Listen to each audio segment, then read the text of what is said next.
South Africans must watch out for the coming Saviour complex of the DA.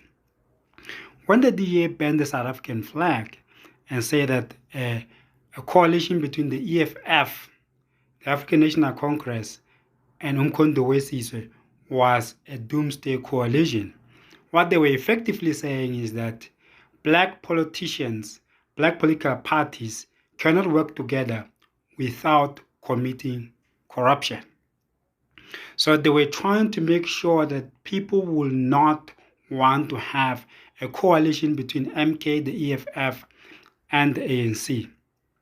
Now the results are out. We know that the ANC just got over 40% of the electorate, and then the DA has over 20% of the electorate.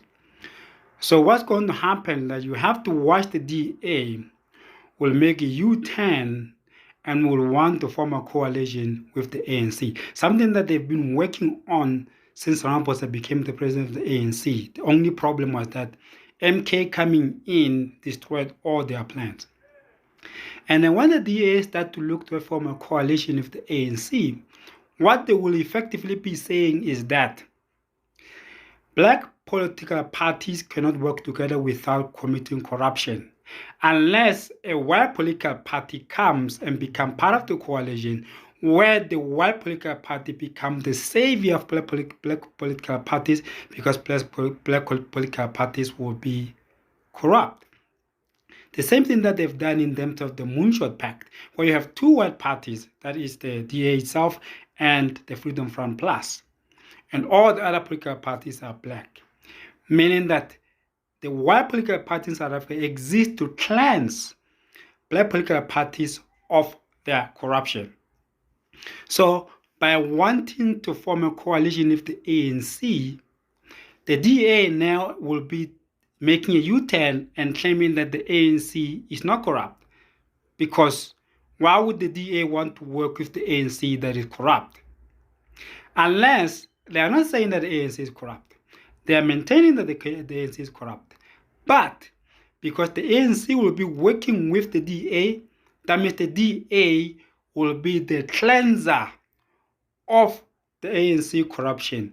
That will mean that the DA will be the savior of the ANC from its own corruption.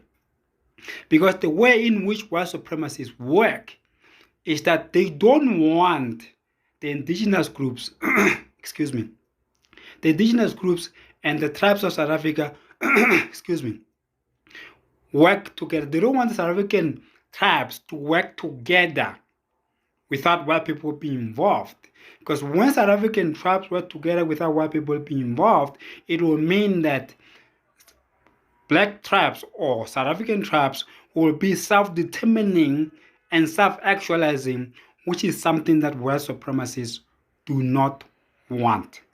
So they always want to be in the business of black people, so that each and everything that black people achieve when they are in the business of black people, they can always take the claim and say that if it was not us, this was not going to happen.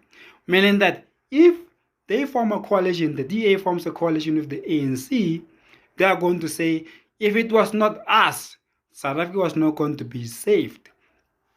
But the biggest question here, when the DA is going to approach the ANC, or the ANC is going to approach the DA for a coalition, the biggest question becomes, will the ANC sacrifice its own policies, its own resolutions, and the radical economic transformation? You must remember, radical economic transformation is a policy of the ANC, it's a resolution of the ANC, it's not a faction of the ANC.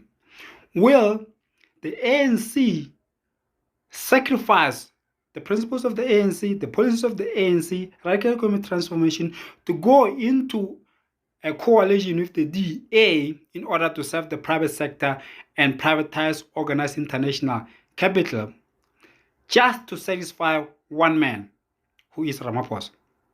Because the EFF and MK does not have any problem with working with the ANC, but they don't want Ramaphosa to be part of a coalition with the ANC. Meaning that the EFF and MK don't have any problem with any other politician in the ANC. They just don't want Ramaphosa.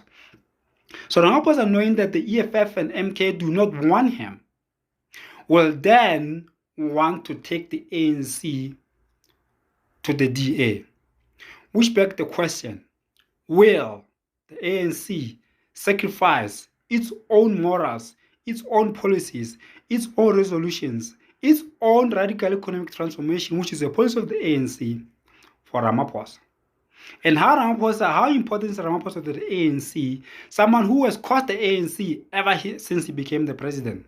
He cost the ANC in 2019. He cost the ANC right now in 2024. He cost the ANC in terms of destroying the economy. Will the ANC sacrifice itself for this man in order to fulfill the DA's belief that it is the Messiah of the ANC, where the DA believes that if the ANC was to work with anyone else and not the DA, the ANC is going to commit corruption. The ANC is going to destroy the economy. The South Africa is going to burn to the ground.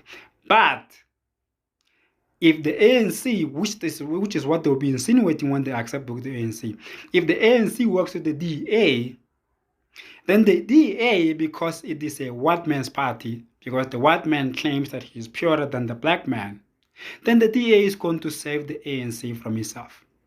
Then the DA is going to cleanse the ANC from its corruption. Then the DA is going to be the party which becomes responsible for the correct governance of South Africa when it enters into a coalition with the ANC, because the DA believes that it is pure, and because the DA believes that it is the savior of black political parties. It is the same insinuation when they formed the Moonshine Pact. It is the same insinuation when they are going to dump all the members of the Mutual Pact in order to go into a coalition of the ANC.